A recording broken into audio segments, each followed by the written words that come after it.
नमस्कार पाएंगे, देख रही हैं आप और मैं हूं आपके साथ कृष्णा। आज पूरी दुनिया भर में वर्ल्ड हेपेटाइटिस डे मनाया जा रहा है। इस दिन को मनाने का मकसद यही होता है कि हेपेटाइटिस को लेकर लोगों के बीच अवेयर फैलाना। इसी विषय पर हमारे साथ जुड़े हैं डॉक्टर विशाल खुराना। हम उनसे जानेंगे कि आखिर ये हेपेटाइटिस है क्या और इसके कितने प्रकार हैं और लोग इससे कैसे बच सकते हैं। सर, बहुत बहुत स्वागत करती हूँ आपका। तो सबसे पहले यही बताएं कि आखिर ये हेपेटाइटिस है क्या। देखिए, हेपेटाइटिस जो ये इंग्लिश का वर्ड है, इसका मतलब है लीवर की सूजन। लीवर आपको मालूम है कि हमारे शरीर का एक बहुत बड़ा ऑर्गन है जिसका काम होता है शरीर के खाना पीने को हमारा पचाना। इसकी जो सूजन होती है वो उसके कई कारण होते हैं, जैसे कि मदिरा का सेवन, दवाइयों के साइड इफ़ेक्ट और वायरल हेपेटाइटिस होता है। तो वायरल हेपेटाइटिस की अगर हम बात करते हैं, ये 4 प्रकार का वायरस ज़्यादातर होता है: hepatitis A, hepatitis E, hepatitis B and hepatitis सी।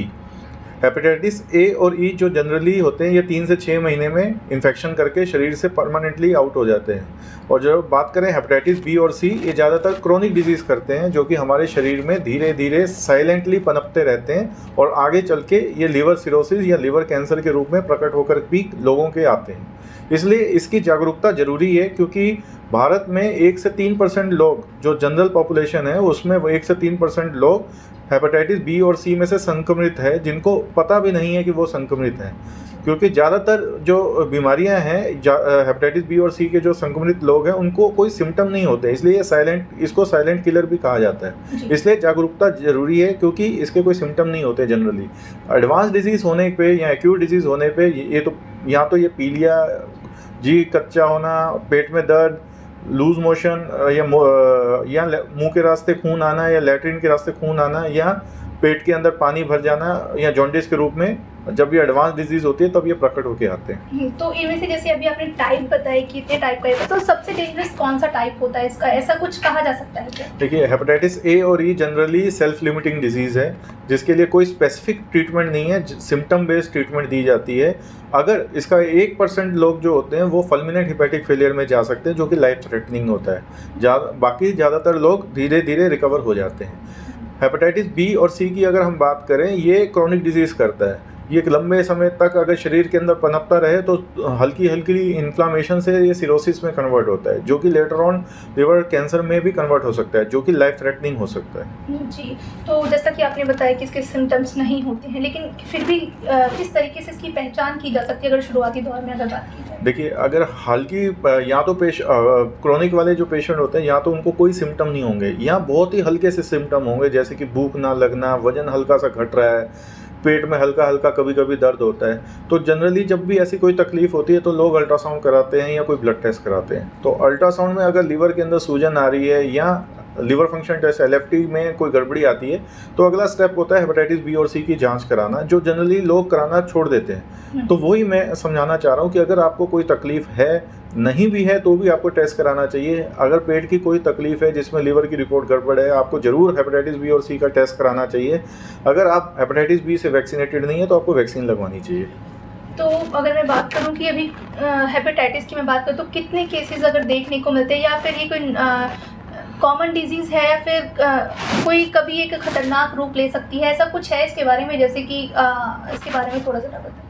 देखिए, अगर हेपेटाइटिस की बात करें, हेपेटाइटिस बी और सी ये जनरली साइलेंट डिजीज़ है, और इस एरिया में हमारे पास के ही एरिया में हेपेटाइटिस सी की प्रेवलेंस बहुत ज़्यादा है।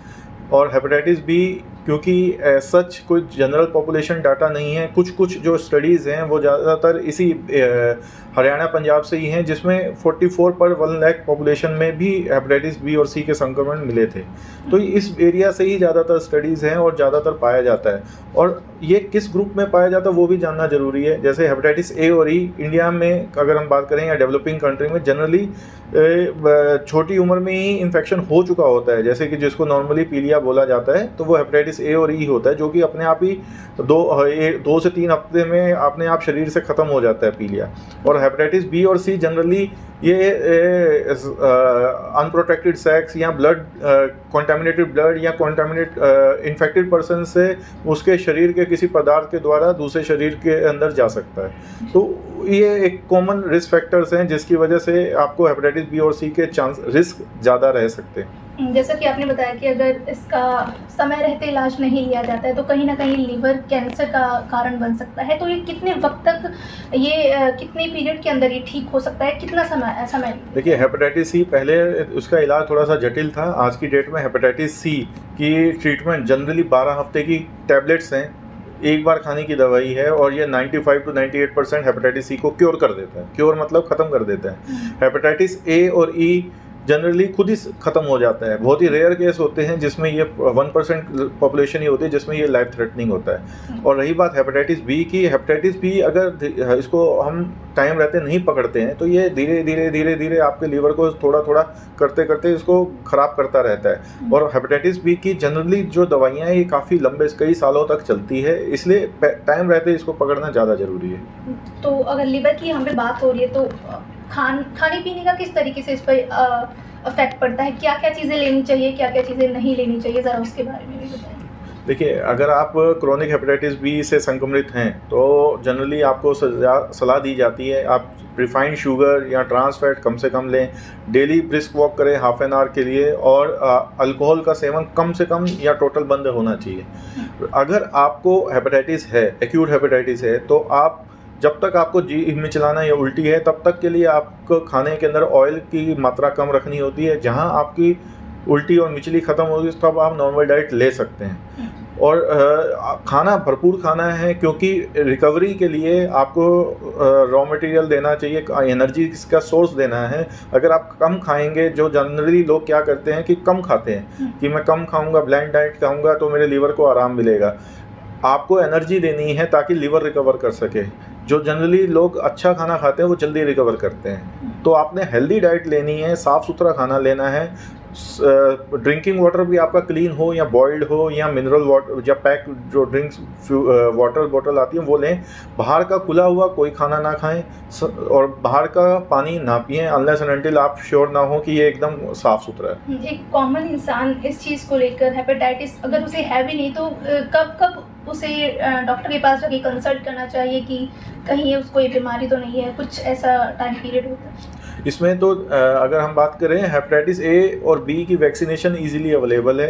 अगर आपने एक बार हेपेटाइटिस बी और सी की जांच कराई हुई है और नेगेटिव है तो आपको हेपेटाइटिस बी ले लेना चाहिए वैक्सीनेशन, जिसकी 3 डोज मोर देन 90% आपको प्रोटेक्शन देती है लाइफ लॉन्ग। अगर आपने हेपेटाइटिस बी और सी टेस्ट कराया हुआ नेगेटिव है तो दोबारा टेस्ट कराने की ज़रूरत तब पड़ती है जब आपने बीच में कोई एक्सपोजर हुआ हो। मान लीजिए आपका कहीं अनप्रोटेक्टेड सेक्स हुआ है या किसी की नीडल इंजरी हुई है या कोई कंटेमिनेटेड सुई आपको चुभ गई है या किसी के ब्लड के साथ आपका कांटेक्ट हुआ है, तभी आपको दोबारा से रिपीट टेस्ट कराने की ज़रूरत है। अदरवाइज एक बार जो वैक्सीनेटेड हो चुका होता है वो जनरली लाइफ लॉन्ग प्रोटेक्टेड रहते हैं। तो इसके बचाव के बारे में ज़रा एक बार बताएंगे, किस तरीके से जो लक्षण आप बताएंगे, उपाय बताएंगे, किस तरह से लोग उसको अपना सकते हैं? देखिए, उपाय के लिए तो यही है कि आप साफ हेपेटाइटिस ए और ई के बचने के लिए, क्योंकि ये ज़्यादातर ख़राब दूषित पानी और दूषित खाने से आता है, तो उसको हेपेटाइटिस ए और ई से बचने के लिए एक तो आप हेपेटाइटिस ए की वैक्सीन लगवा सकते हैं और साफ़ सुथरा पानी और साफ़ सुथरा खाना होना चाहिए। ठंडा इस मौसम में खास करके ठंडा बाहर का खुला हुआ खाना पीना तो बिल्कुल ही नहीं लेना चाहिए। जितना हो सके आपको साफ क्लीन और बॉइल्ड वाटर ही लेना चाहिए। और हेपेटाइटिस बी और सी के बचने के लिए एक तो सेफ सेक्स करें, कॉन्डम यूज़ करें, वैक्सीनेशन कराइए अपने आप को।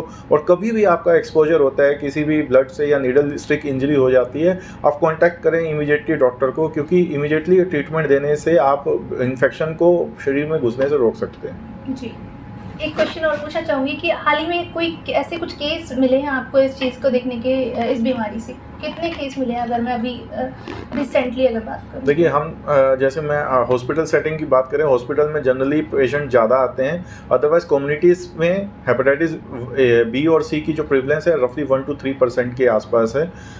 हमारे यहाँ पे तो ऑलमोस्ट डेली कई पेशेंट आते हैं हेपेटाइटिस बी और सी के। जस्ट अभी भी हमारे पास से अभी होके गए हैं।